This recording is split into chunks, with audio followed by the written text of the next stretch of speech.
Hello everyone, welcome back to the channel GS Pathshala. आज हम discuss करने वाले हैं about the topic respiratory system. Human physiology के अंदर रेस्पिरेटरी सिस्टम को कवर करेंगे। पहले मैं आपको एक ओवरव्यू देती हूँ कि इस वीडियो में हम क्या क्या देखने वाले हैं। सबसे पहले हम रेस्पिरेटरी सिस्टम के स्ट्रक्चर्स देखेंगे, किस तरीके से वो फंक्शन करते हैं। इंस्पिरेशन एंड एक्सपिरेशन के टाइम पे डायफ्राम का मूवमेंट किस तरीके से होता है, बाकी स्ट्रक्चर्स किस तरीके से मूव करते हैं, एंड हमारी जो गैसेज होती हैं उनका ट्रांसपोर्टेशन कैसे होता है। तो चलिए बिना देरी करे स्टार्ट करते हैं। Respiration, process of exchange of oxygen from the atmosphere with carbon dioxide produced by cells. क्या होता है, हमारी जो सेल्स है बॉडी के अंदर वो प्रोड्यूस करती हैं CO2। उस CO2 को हमारे एयर में छोड़ना और वहाँ से ऑक्सीजन को लेके आना टू द सेल्स, इस प्रोसेस को हम बोलते हैं रेस्पिरेशन। इसमें हमें कौन हेल्प करते हैं, रेस्पिरेटरी ऑर्गन्स। तो देखिए, रेस्पिरेटरी ऑर्गन्स बेस्ड होते हैं हमारे हैबिटेट पे, यानी कि आप जहाँ रह रहे हैं उस इन्वायरमेंट के हिसाब से आपके रेस्पिरेटरी ऑर्गन्स होंगे।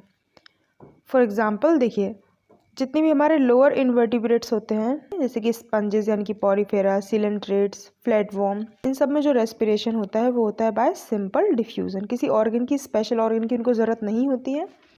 अर्थवर्म के केस में अगर हम देखें तो देखिए, अर्थवर्म में क्या होता है, मॉइस्ट क्यूटिकल। इनकी बॉडी की जो आउटर मोस्ट लेयर होती है ना, इसके ऊपर एक क्यूटिकल होता है, उसी के थ्रू ये रेस्पिरेशन करते हैं। नेक्स्ट पे बढ़ते हैं हम इंसेक्ट्स यानी कि आर्थ्रोपोड्स। तो देखिए, आर्थ्रोपोडा जो ग्रुप है जिसे हम largest phylum of the animal kingdom बोलते हैं, उसमें रेस्पिरेटरी ऑर्गन क्या है, ट्रैकियल ट्यूब्स, यानी कि ट्रैकिया की तरह ही स्मॉल स्मॉल क्या होंगे, ट्यूब्स होंगे, जिनके थ्रू क्या होगा, रेस्पिरेशन होगा।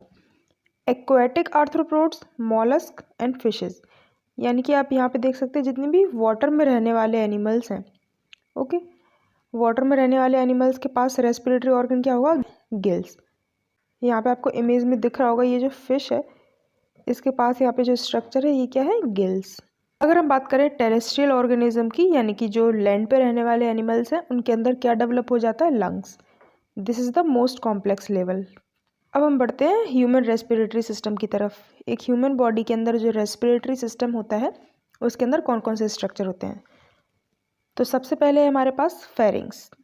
फेरिंग्स क्या होता है, common passage for food and air. इसके बाद आता है लैरिंग्स। लैरिंग्स क्या होता है, it help in sound production. Trachea एक स्ट्रेट ट्यूब होती है जिसे विंड पाइप भी बोलते हैं। Bronchi and bronchioles. Alveoli, alveoli क्या होते हैं, वेरी थिन बैग लाइक और बलून लाइक स्ट्रक्चर होते हैं इस तरीके से।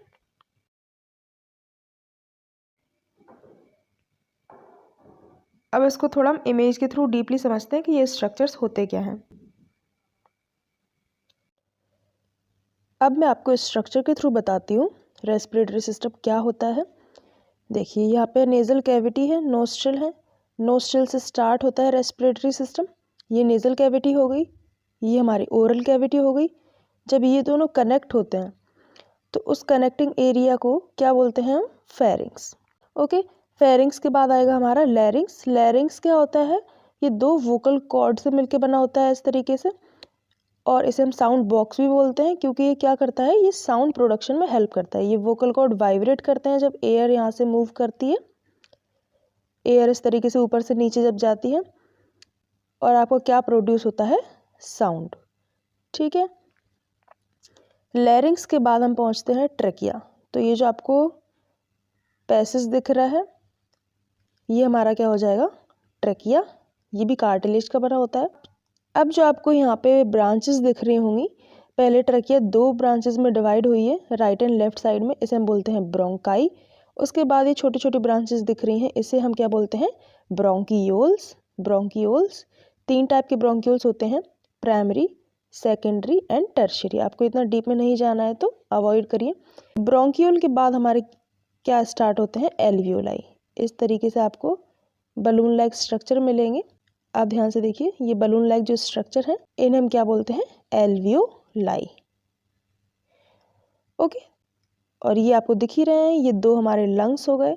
ओके, तो ये होता है हमारा मेनली रेस्पिरेटरी सिस्टम। अब ये जो एल्वियोलाई है ना, जैसे मान लीजिए ये लंग है, इसके अंदर जो एल्वियोलाई है उसको थोड़ा हम जूम करके उसका स्ट्रक्चर समझते हैं। इसके अंदर क्या होता है, एक डिफ्यूज़न मेम्ब्रेन होती है, बहुत ही थिन होते हैं। डिफ्यूज़न मेम्ब्रेन 3 चीज़ों से मिलकर बनी होती है, सिंपल स्क्वेमस एपिथेलियम, ये एल्वियोलाई की जो लेयर है वही होती है हमारी सिंपल स्क्वेमस एपिथेलियम, बहुत ही थिन लेयर होती है।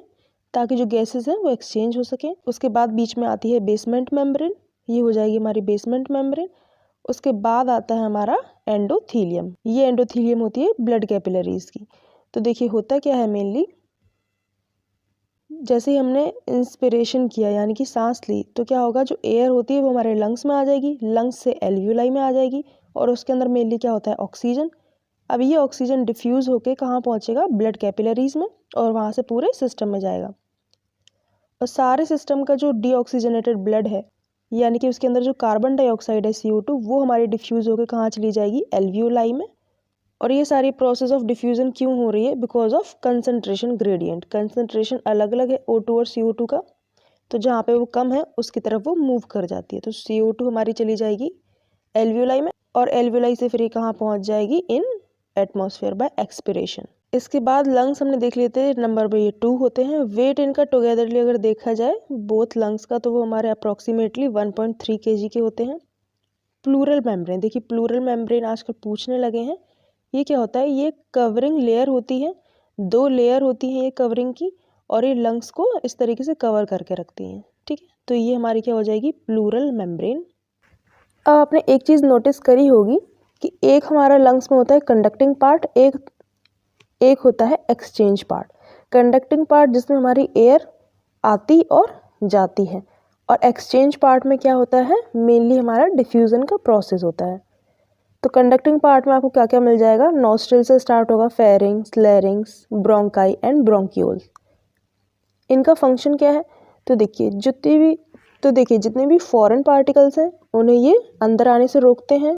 ये कंडक्टिंग पार्ट और क्या करता है, ह्यूमिडिफाई एयर को थोड़ा सा ह्यूमिडिफाई करेंगे, मेंटेन टेम्परेचर ऑफ एयर, कितनी भी आप ठंडी या गर्म एयर को इंस्पायर करेंगे उसका एक टेम्परेचर मेंटेन करते हैं अकॉर्डिंग टू द बॉडी।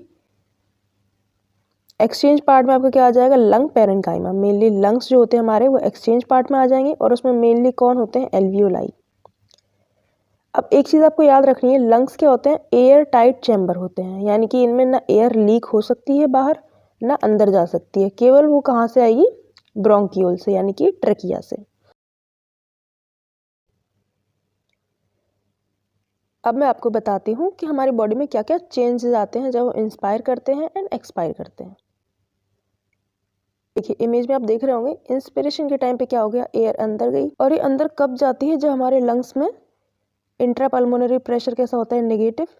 अब नेगेटिव प्रेशर है तो एयर ऑब्वियसली अंदर जाएगी तो अंदर एयर भरेगी। तो ये आपको जो रेड कलर में डायफ्राम दिख रहा है ये कहाँ होगा, ये नीचे यानी कि डाउनवर्ड मूव कर जाएगा। तो ये आप पूछते हैं आपसे एग्जाम में, याद रखना है कि इंस्पिरेशन के टाइम पे हमारा जो डायफ्राम है वो डाउनवर्ड जाएगा। एक्सपिरेशन के टाइम पे अगर हम बात करें तो इंट्रा पल्मोनरी प्रेशर यहाँ पे कैसा हो जाता है, पॉजिटिव। अब पॉजिटिव प्रेशर है तो ये एयर को बाहर निकालेगा, ठीक है, एयर बाहर जाएगी। साथ में जो हमारा थोरेसिक कैविटी है यानी कि चेस्ट है, ये कैसा होगा, ये अंदर की तरफ मूव करेगा, बिकॉज एयर है वो बाहर जा रही है, वॉल्यूम कम हो रही है। डायफ्राम भी हमारा अपनी रियल पोजीशन में आ जाएगा, यानी कि वापस से ऊपर की तरफ मूव कर जाएगा, अपवर्ड मूव कर जाएगा। डायफ्राम की पोजीशन आपसे पूछ सकते हैं, इंपॉर्टेंट है, इसे याद रखिए। अब हम बात करते हैं ट्रांसपोर्ट ऑफ गैसेस। जो गैसेस हैं हमारी बॉडी में यानी कि ऑक्सीजन एंड कार्बन डाइऑक्साइड, वो किस तरीके से मूव करती हैं। तो देखिए, blood is medium for transport of oxygen and CO2। Oxygen किस तरीके से मूव कर रही है, 97% ये मूव कर रही होती है वाया आरबीसी के अंदर ऑक्सीजन होती है 97%, 3% जो बची है वो डिजॉल्व फॉर्म में रहती है प्लाज्मा के अंदर। कार्बन डाइऑक्साइड की अगर हम बात करें तो 20 से 25% ये आरबीसी के अंदर होती है, कुछ इसका मेन फॉर्म है वो बाइकार्बोनेट में होता है, एंड 7% प्लाज्मा में। तो मेनली ये किस फॉर्म में है, बाइकार्बोनेट फॉर्म में। ओके, थोड़ा सा देखते हैं कि ऑक्सीजन किस तरीके से मूव कर रही है। देखिए क्या होता है, ऑक्सीजन हमारी रहती है हीमोग्लोबिन के साथ अटैच। एक हीमोग्लोबिन के अंदर आपको 4 मॉलिक्यूल ऑफ ऑक्सीजन मिलते हैं, और वो फिर कंपाउंड बनाता है ऑक्सी हीमोग्लोबिन, और यही ऑक्सी हीमोग्लोबिन ऑक्सीजन को कैरी करता है। और आपको पता ही होगा ब्लड हमारा रेड क्यों होता है, बिकॉज ऑफ पिगमेंट हीमोग्लोबिन। ये आपका हीमोग्लोबिन का स्ट्रक्चर है, इसमें क्या होता है, 4 प्रोटीन होती हैं, आपको दिख रहा होगा 1 2 3 4। इसी तरीके से कार्बन डाइऑक्साइड जब हीमोग्लोबिन के साथ मूव करेगा तो वो क्या स्ट्रक्चर बनाता है, कार्ब अमीनो हीमोग्लोबिन। आपको ये याद रखना है, carb amino haemoglobin. And oxygen जब इसके साथ मूव करता है तो उसे हम क्या बोलते हैं, ऑक्सी हीमोग्लोबिन। कभी कभी ना आपसे एक एंजाइम का नाम पूछ सकते हैं, कार्बोनिक एनहाइड्रेज। ये क्या करता है, ये हेल्प करता है हमारे जो CO2 है उसे ये बाइकार्बोनेट बनने में हेल्प करता है। किस तरीके से, ये इस तरीके से रिएक्ट करेगा, सॉरी ये CO2 है, और ये से क्या बना देगा, बाइकार्बोनेट। तो ये जो प्रोसेस है इसे ये वाला एंजाइम है ये स्पीड अप कर देगा, और रिवर्स रिएक्शन में भी यही एंजाइम हेल्प करेगा। इतना डीप आपसे नहीं पूछेंगे, पर फिर भी अगर पूछते हैं तो आप इस एंजाइम का नेम याद रखिए। चलिए अब हम कुछ डिसऑर्डर्स देख लेते हैं रेस्पिरेटरी सिस्टम के। सबसे पहले अस्थमा। तो देखिए अस्थमा आपको पता है जेनेटिक भी हो सकता है, नॉन जेनेटिक भी हो सकता है। इसमें क्या होता है, आपको सांस लेने में दिक्कत होती है एंड उसी की वजह से एक वीजिंग करके आवाज़ आती है। अगर एम्फाइसीमा की बात करें तो एम्फाइसीमा में क्या होता है, जो हमने अभी एल्वियोलाई पढ़े हैं हमारे लंग्स के अंदर, जो एल्वियोलाई होते थे बलून लाइक स्ट्रक्चर, वो क्या हो जाते हैं, डैमेज हो जाते हैं। इसे हम बोलते हैं एम्फाइसीमा। मेनली किसकी वजह से होता है, ये स्मोकिंग की वजह से ओल्ड एज में।